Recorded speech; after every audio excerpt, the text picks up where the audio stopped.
Hi, and welcome to my series called Behind the Scenes, where I'm sharing with you a creative project, the concept behind it, and the tools I have used to execute it. Today, I'm sharing with you a personal project that I developed for International Women's Day 2023. The project is based on a quote by Rosa Luxemburg, and I'm going to walk you through all the steps. You will see there is a very, very tight relationship between calligraphy and hand lettering. And then we jump on the computer and use Glyphs or Illustrator to vectorize the shape. And in this case, I added an extra layer of texture, which was done with Procreate. So I'm going to be sharing my table now and walking you through the process. So let's go. Okay. So what you see in here is my very, very first sketch. And as I mentioned several times during this series, the first sketches are nothing amazing, all of the opposite, most of the times. So in here, in very small sizes, let's go in a little bit. I have written the words because I know myself and I know that many times I make spelling mistakes, which is not fun when you are designing lettering. And even writing it in here, sometimes I still do the mistakes, but I try my best. So in here is the quote. And then I have in my head a black letter style. The story of Rosa Luxemburg, I found it out through an article. And you can find out the article on my website. And it was really motivating for me to create something about it. So I started with pencil and a precision eraser and a mechanic pen, paper, and a lot of the times, including this time, a very, very light portable light box, which I'm going to share with you before we jump into the computer. Okay, so in this stage, I'm thinking, okay, maybe I'm going to make the sentence shorter by using this in a much smaller size and then using the main message much bigger.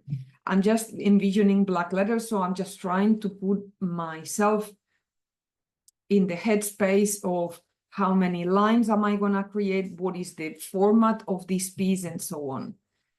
From here, I start to warm up with calligraphy. So I still don't know what the quote is going to look like exactly, but I am very determined to use black letters. So I start to warm up. These steps are all done with a Pilot Parallel pen 6mm and is literally warming up into the letter forms, deciding the X height and the ascender ratio and descender ratio, and see how is it going to work together.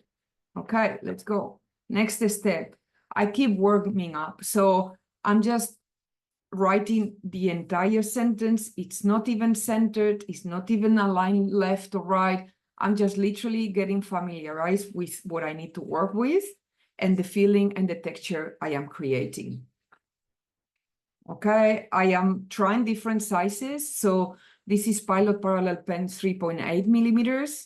And this is the same as before, 6mm, and just trying out different sizes and see how I feel most comfortable with. For a second in here, I thought I might use some script to mix it with black letter. You can see, but this never went anywhere, but it's just here for my notes. Okay. So now I'm taking a few more decisions. So I'm thinking that I would like the piece to be centered. And as you can see, I wrote the sentence and it wasn't centered. And then I cut it into pieces and I measured by the central axis and I centered the piece by cutting that. These might sound like 1970s. And some of you might think, wow, I would have never done that. But I don't think there is right or wrong. It's just my personal process that I'm sharing with you. I'm also thinking about creating a really nice ligature for the word different. So there are 2 Fs in here, and I'm just getting familiarized with some shapes and see how I can create a nice FF ligature. Okay, next step. So now from here, I use tracing paper, which you might not see very clear because I attach the tracing paper to a white paper so we can see what I'm doing. But I have used tracing paper and I have used the Pilot Parallel pen, and I literally wrote the quote in here on top, just to start to see how is this coming together. Now that I have written the quote more or less centered, then I write vertical and horizontal guidelines to make sure that things are properly set up. And I can see that there is a lot of discrepancy between my vertical guidelines and my ascenders.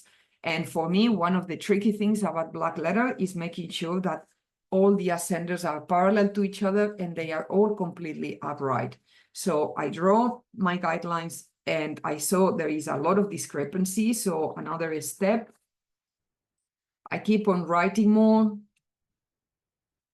just to get familiarized with everything is going on. In here again, I'm measuring against vertical and horizontal guidelines and see that there is so much movement going on. And in here, I write it again. So you cannot see it maybe really clear because, again, this is tracing paper. So I wrote an A4 with vertical and horizontal guidelines, same as what you have seen previously here. And now I'm using tracing paper because I know exactly what I'm writing. I just need to make sure everything is completely upright. And this is the result. And this might look like printed, but this is just an original on tracing paper. Once I have these, I think, okay, I'm very close now because I have the main body for the lettering. I have the layout and everything now. It's so much more aligned vertically. And now next step is actually hand lettering. So what I want to do in here is that, of course, a lot of the DNA, I would say 90% of the DNA is already here, but I want to infuse a few more things. So I am thinking of elevating the calligraphy lettering into an actual drawing. So from the calligraphic design, I'm going to draw the design to add a few more values, a few more details. So in here, I'm deciding that the entrance of this quote, the beginning, is for a world where we are all, and then the main message in here. So I'm starting to draw, again, using vertical and horizontal guidelines to help me, and I'm starting to add more detail that I know it's going to help me. Things like the crossbar of the T, maybe the shapes of these Fs can start to go away from the calligraphic features and go into a little bit of a more refined drawing. Once I have this, I do a second sketch. Again, this is tracing paper that I have used to work directly on top of this calligraphic work. And then once I'm in here, I do it again. So I mentioned this before, but I have a personal approach when doing lettering design and branding assets design that is thinking with my brain and my hand at the same time. So the thinking with my hand is actually going through all these iterations where in my head I'm coming up with refinement and I'm starting to identify very well what I want to obtain. In here, I'm marking, okay, I want more space here, be careful with the counter spaces of the M's. I'm adding more details like the ending of the bar of the T, maybe some movements upwards into the ascenders. Once I'm in here, I am deciding how am I going to label the quote, because if I'm using a quote like this one, I want to make sure I add the name of the author. So to begin with, I started by using Blackletter. So in here, I thought, oh, maybe I can use Blackletter as well. I just need to space the letters a little bit more because this writing is going to be in a very small size. So I need things a little bit more spaced out. Maybe it works because it's all having the same voice. And then it will be either here or here. After here, the analog stage finishes. And in this case, now reviewing my work, I can say that probably I didn't use the lightbox because I'm using a lot of tracing paper, which is the other option. But if you want to use just regular paper and a lightbox, I'm just sharing with you very quickly. This is the portable ultralight lightbox I use. You see it's super, super thin, about maybe 4 millimeters, super, super light. So this is something you can purchase, super affordable to work with paper. If you don't feel comfortable with paper and are environmentally cautious, as we all should be, you can do this entire process in Procreate, except, of course, the calligraphy with a pilot parallel pen. But, well, I'm sure you can do calligraphy with a broad nib inside the iPad as well. So there are many options and many approaches to this. This is my personal one because I am very fast at the sketching and because the iPad gives me the option of zooming in, and I feel very tempted about zooming in, and I end up zooming in and spending a lot of time in details that are not needed at this stage of the process. So once we arrive to this space, I scan this hand lettering, I take a photo of this, and I move into the computer. So what I'm gonna show you now is the second step. So the first step is actually jumping on Glyphs, vectorizing the shapes, and then copy from Glyphs to Illustrator the vectorization. So I'm gonna share with you Adobe Illustrator and see what the design looks like and see the differences. So if I go into the preview mode, you can see that this lettering has already been vectorized. I have all the shapes. I have tweaked and refined and finesse everything I wanted to do from my sketch that was very close. And now you see that the author, Rosa, at the moment is a font. And I want to show you what happens. So what happens is that in here, I actually scan and also, oh, just a sec. Okay, and also vectorize the lettering. So I scan and vectorize the shapes, and looking at this by itself, actually, I was very happy with it. I thought, yeah, it has a really nice rhythm and texture. It works really well. But once I place the author on the quote, which is this one, I thought, wow, from far away, this gets quite busy.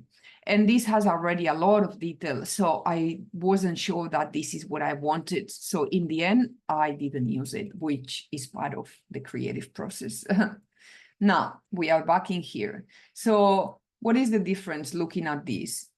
The difference is that, first of all, only the example on the left is a vector lettering, which is the original work I did. And the other ones, you don't see anything because it's actually pixel work now. So what I did is I copied this area and I went to Procreate.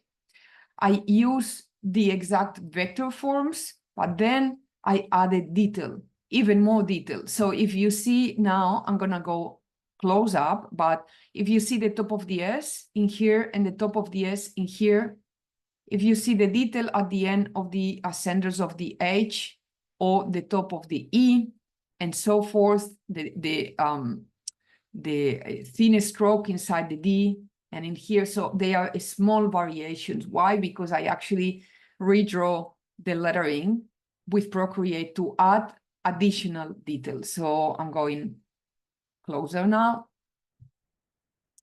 And then you see the vector form. And then you see the pixel form on Procreate. So there are two steps in here. You see the tops of the ascenders and the details I have added and so forth. One, I added more detail. I added more refinement. I added a shade coming in here to make it more legible. Secondly, I added a layer of texture to make it more, to have more depth. into the design as if I did that with a real brush on texture paper.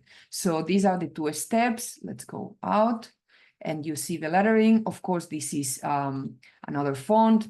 I know that you don't know that, but just to clarify, the quote is done with my own typeface design.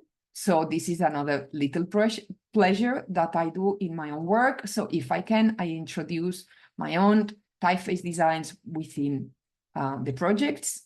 And now in here, I added a little bit more detail, but in the end, I didn't use it. I thought, yeah, it could work, but not too sure about it. So you see inside the capitals, I added some branches in the same color. It works, but I thought maybe it's too much going on. So this is the last one. So now I'm gonna share with you the context. Okay, so the last step for this video is just showing you where I used the design. So I'm gonna share now with you something else. Okay, so this is my website. If you go to the blog section, you'll find a lot of information. My blog section works or has been working in the past few years as a black and white display of most of my letter forms. So you will see some of the examples I have showed you in another videos. And then in one of them is my newsletter article talking about International Women's Day. So in here, I just added some color in here and is working as the thumbnail of my newsletter article. And then once you go in, the article starts with International Women's Day is not for celebrating. It is for protesting against and raising awareness about the fact that people are still being oppressed or treated differently because of their gender. This quote is from Greta Thunberg, and then we go into the quote. And this is an article that talks about International Women's Day and my beliefs and my values. And now I'm also offering a list of resources that you can access from my site. And this is Rosa Luxemburg and the quote next to her so that you can see who she was and you can find information about the article. So with that video, that's the end. I hope this is very informative and helpful for you to see what the process of creating a lettering piece is. So I'll see you in another video soon. Thank you.